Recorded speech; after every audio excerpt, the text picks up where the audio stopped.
Hello. I just want to talk about the difficulty with being a Christian single in America.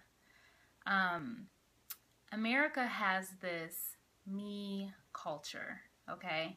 You may or may not be privy to it, but it does. And I feel like this generation that I'm a part of, call it millennials, Generation X, whatever. I'm almost 32, so I'm not really sure which one I fall into. But definitely there is an entitlement, a sense of entitlement that our generation feels. Whereas previous generations, they worked through some struggles, they had challenges that they overcame. I know even as an African American, our people had challenges that we overcame. And the word says adversity builds character. So what happens when there's no adversity? Well, character isn't built.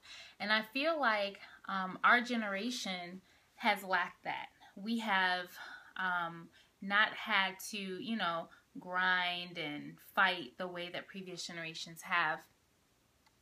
And I think that as a Christian single, we too have that entitlement. That entitlement carries over. So you kind of buy into this lie of the culture that by the time I'm 25, I should have graduated college. I should have met whoever I'm going to marry in college. I should have a great job.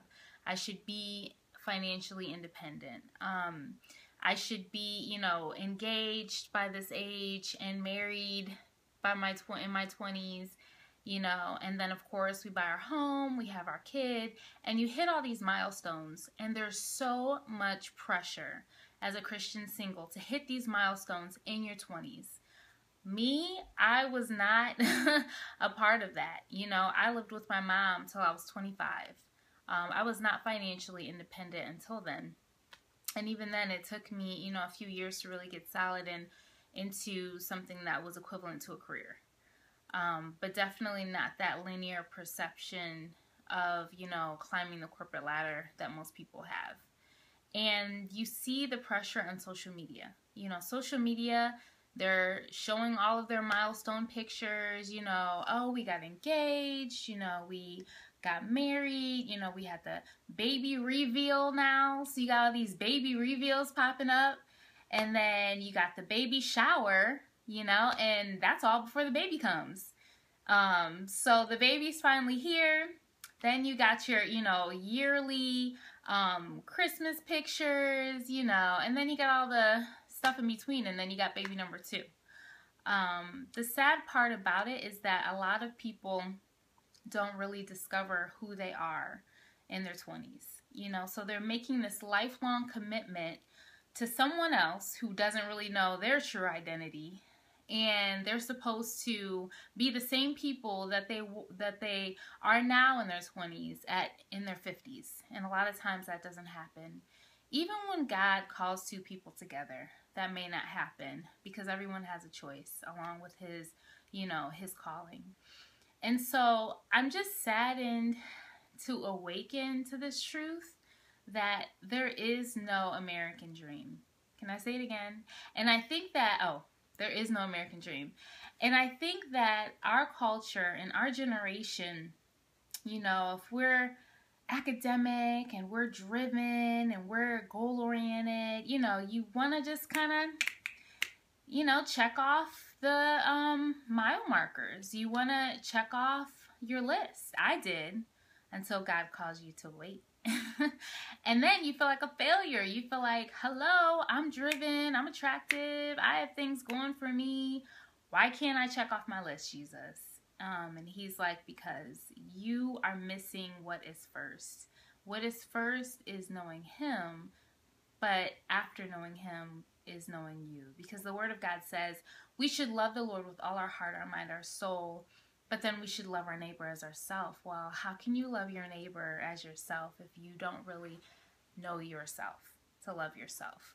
And so there is this fast-paced pressure, to get in there and accomplish these things and, hurry up and get into a relationship and get married. And it's sad because it's in the church. The church is this structure that has taken on the same culture in the world. And unfortunately, it's leading people down the same path as in the world, and that's to divorce, because they don't really know themselves. And a lot of the selfishness and me orientation that is functioning in the world is also functioning in the church. And people don't realize how much selflessness is involved in marriage. I didn't realize it until this season. You know, just God exposing to me in my own relationships and friendships how selfish I've been. And as hard as it is to wait for God's best, I know that waiting can really mature you and grow you so that God can remove the selfishness, and really learn that this life is about Him. It's about Him. It's not about your needs being fulfilled. It's not about this sense of entitlement that you feel to accomplish the American dream. And that's a hard truth, you know, but that's what Jesus told His disciples, that He was giving them a hard thing, and that's why people walked away, you know. But I just want to expose that lie of selfishness, as well as understanding what this life is really about. And it's not you oriented. Newsflash, it's not about you. It's about Him. So, here's a little nugget.